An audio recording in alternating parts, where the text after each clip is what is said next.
they might like Waterloo Red. How did this role come up originally? Did you spot it and think, you know what, I really want that, or were you approached? I had heard about Waterloo Red before, and I'd seen a few acts here and there, and I thought, oh yeah, you know, this is actually really good. But I was traveling, I was in LA, and I had just finished filming Couples Retreat in Bora Bora. So I was really, really jet lagged, because LA, as most of you know, is 8 hours behind, and combined with the flight, it just knocks you out for the first 3-4 days when you get back.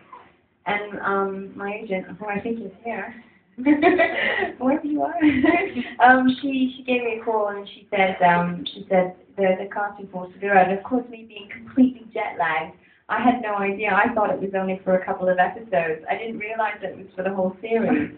And so I said, yeah, it's fine. So she sent me the script and the lines, and I went in, and I read, and I didn't know it was for a Spanish teacher. I was hoping, I knew it was a language teacher, and I was kind of hoping that it would be a French teacher to take over from Denise, or if it was Italian, because I'd learned French and Italian in school. But of course they said it's Spanish. I said, really? Can you speak any Spanish? No. I don't have to tell anyone. No, I'm actually very much a beginner in Spanish, but you know, thankfully the Italian when I was learning, that helped a lot. But it still didn't stop me from saying Rioja on the first day when we were reading the read-through. Rioja, it's not Rioja, but no, it was a good challenge, you know. And the funny thing is, I don't know if most of you knew this. Cesca was written first as being with tattoos all over, and tattoos and piercings. And I thought, oh wow, this is so cool. You know? Mom never let me have tattoos and piercings. Right, you have the perfect excuse. Yeah. You have the transformation. Yeah, and I think as an actor, that's what's so much fun, is that you can play different roles and do different things. So, Cesca was supposed to have all these tattoos and these piercings. I don't know what happened. And then I kind of went to the wayside, and all of a sudden the pencil skirt and the tight-fitted tops, where I couldn't eat English brekkie in the morning anymore, came into play, and I was wearing heels every day, and she became sort of this Polish kind of bird, which was she was, you know, she was really fancy. So yeah, but she may have been fancy or whatever, Karen, but she has a pretty racy storyline, didn't she? Yeah. Don't try that at home.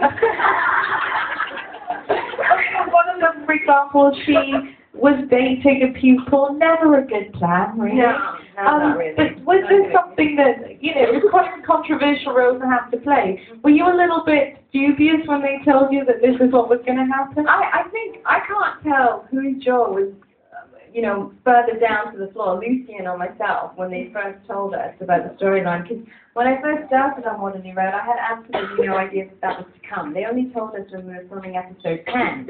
And they called us in one by one, so we were all really excited because we wanted to know what was going to happen. And we kind of, you know, all talked amongst ourselves, and we thought, okay, for sure, Cesca's going to get it on with Tom. You know, for sure, hands down, right?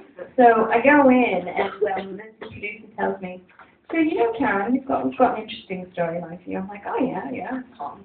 and she's like, well, we decided that Cesca should, you know, have a relationship. Great, okay, Tom. And then she said, yeah, so we were thinking, you know, maybe she starts this kind of illicit affair with Jonah. What? Jonah as in Lucian? Yes. I thought, oh, all the female fans are going to hate me. Really? I said, you know, what about Tom?